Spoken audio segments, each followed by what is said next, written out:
J.K. Yadav Films present.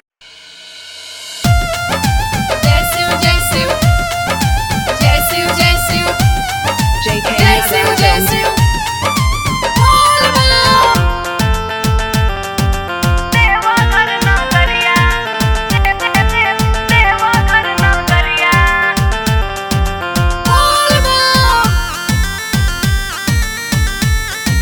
बरगल बाटे दसवा भर में ए बाबा बरगल बाटे दसवा भर में कोरोना के बेमरिया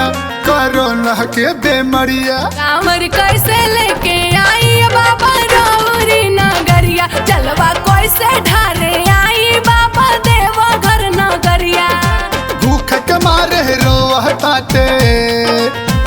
के मारे रोवहता गरीब मजदूर भिखरिया कांवर कैसे लेके आई बाबा रौरी नगरिया चलवा कैसे ढारे आई बाबा देवा घर नगरिया JK Yadav Films.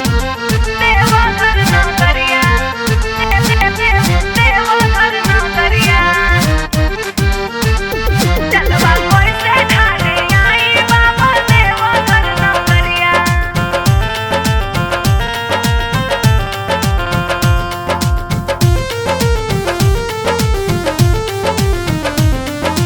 रउआ बानी मंदिर में हम रहतानी घर में जी रहतानी घर में रहतानी घर में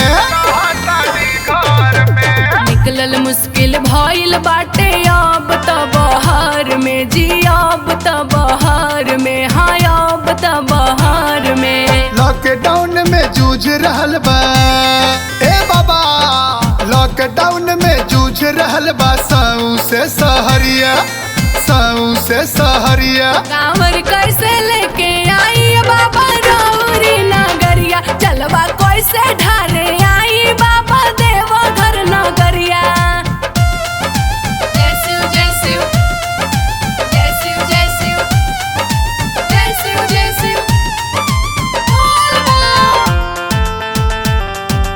देवा घर नगरिया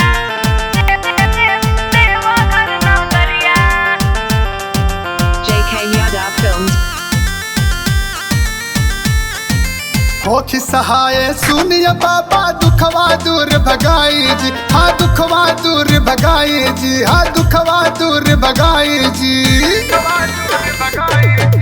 मौत के मुहवा से सारी दुनिया के बचाई जी हाँ दुनिया के बचाई जी दुनिया के बचाई जी ऋतिक राजनंदू नंदलाल हाथ जोरी कर गुहरिया कांवर कैसे लेके आई बाबा रौरी नगरिया चलवा कैसे ढारे आई बाबा देवा घर नगरिया बरगल बाटे दसवा भर में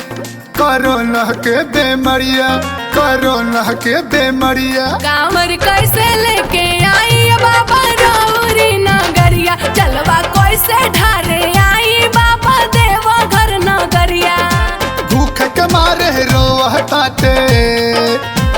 के मारे रोवहता गरीब मजदूर भिखरिया कांवर कैसे लेके आई बाबा रौरी नगरिया चलवा कैसे ढारे आई बाबा देवा घर नगरिया कांवर कैसे लेके आई बाबा रौरी नगरिया चलवा कैसे ढारे आई बाबा देवा घर नगरिया JK Yadav Films.